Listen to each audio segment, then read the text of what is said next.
তোমার রব কতটা দয়ালু, তোমার রব কতটা দয়ালু।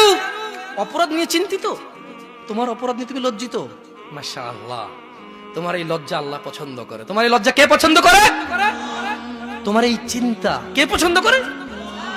তোমার এই ব্যথা কে পছন্দ করে? তাই তোমার রব তোমাকে বলছে ইল্লা মান তাব,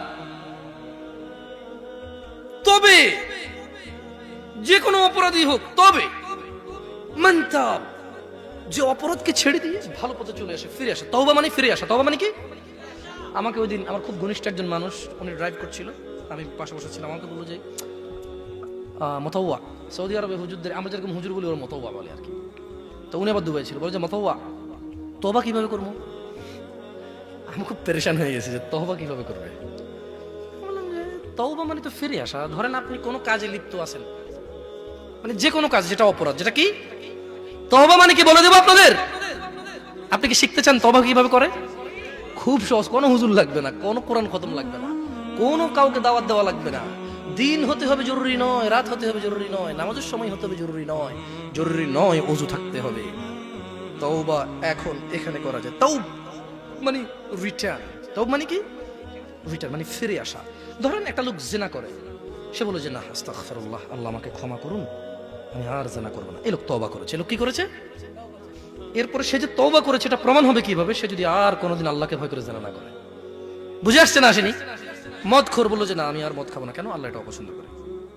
তো এটা কিভাবে মানে তওবা বলে গণ্য হবে? যখন সে আর এই কাজ করবে না, যখন সে আর এই কাজ। তো শোনো, তোমার রব তোমাকে বলছে ইল্লা মান তাব, তবে যে তওবা করে, ওয়া আমানা ওয়া আমিলা সলিহা, অপরাধ থেকে ফিরে এসে ভালো কাজ কর্ম করে, ফাউলাইকা ইউবাদদিলুল্লাহ, ইয়া আল্লাহ লা ইলাহা ইল্লা আনতা, লা ইলাহা ইল্লাল্লাহ। দেখেন কি রব পেয়েছেন, বেদুয়ার মহিলার পুরুষ। কোরআনটা পড়ো, দেখো কি পেয়েছো, কার থেকে দূরে। মা গররাকা বিরাব্বিকাল কারীম ইয়া নাস, কিসে তোমার এত দয়ালু রব থেকে তোমাকে দূরে রেখেছে? কি তোমার রবের দয়া দেখবে? বলছেন যে ফাউলাইকা ইউবাদদিলুল্লাহু সাইয়্যাতিহিম হাসানাত, বলছেন যে আল্লাহ তোমার অপরাধকে নেকিতে পরিবর্তন করে দেবে। তোমার জিনা এটা নাকি নেকি হয়ে যাবে, তোমার মদ এটা নাকি নেকি হয়ে যাবে, তোমার অন্যায় অপরাধ এটা নাকি সওয়াব হয়ে যাবে। তোমাকে একটা উদাহরণ দেই। আসলে মাশাআল্লাহ এখানে বেশ পয়সাওয়ালা মানুষজনের আড্ডা, এখানে ঠিক আছে টাকা পয়সার উদাহরণ দিলে। ধরে নেন রাসেল সাহেবের কাছে টাকার অভাব নাই মোটামুটি, তো আমাকে উনি খুব পছন্দ করবেন বলেছে যে এই পথে যদি তুমি চলো জামশেদ, আমি তোমাকে খুব ভালোবাসবো, আমার খুব পছন্দ এই পথে চলা।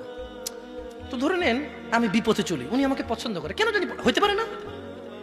কিছু মানুষকে এমনি ভালোবাসে না, অনেকে জিজ্ঞেস করে তুই কি পাইছিস বেটা, এটা তো নষ্ট, ঠিক না? ঠিক কিনা?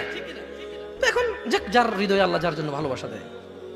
আমি খুব উল্টাপাল্টা চলাফেরা করার পরে একদিন ধরেন কোন একটা কাজ, জায়গা জমি সব বিক্রি করে একটা ভিসার ব্যবসা শুরু করছি। আর যেই লোকের সাথে শুরু করছি ওই লোক আমার সমস্ত টাকা পয়সা যা আমাকে দিছে সবগুলো ধরেন 10 লাখ টাকা জাল টাকা দিছে। কয় লাখ টাকা জাল টাকা দিছে? 10 লাখ। আচ্ছা, এখন আমি খুব লজ্জিত। এবার ধরেন রাসেল সাহেব যাচ্ছে, আমি খুব মানে আগে যেরকম আমি ডোন্ট কেয়ার, কি care, don't care who is Russell সাহেব। হঠাৎ করে রাসেল সাহেব কিন্তু আমাকে ভালোবাসে নিঃস্বার্থ ভাবে। কিভাবে? আল্লাহ আমাদেরকে কিভাবে ভালোবাসে মনে রাখবেন কি রব পেয়েছেন। এবার রাসেল সাহেব আমাকে বললো যে কি জামশেদ কি হইলো, কি হুন্ডা কই, বাইক কই, গাড়ি কই, হ্যাঁ তারপরে ব্যাস লাইট কই।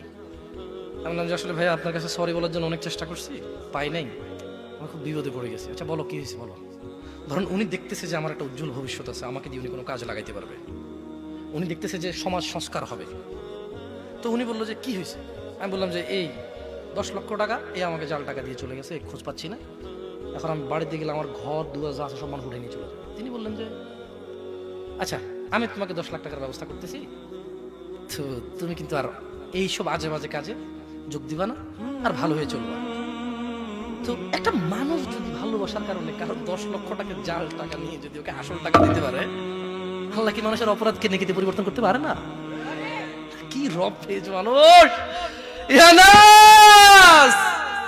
কি রব পেয়েছো। কার থেকে দূরে তুমি কার কিতাব পড়ো না, তুমি কার কথা পড়ো না? তুমি দেখেছো কখনো তিনি তোমাকে কত ভালোবাসে?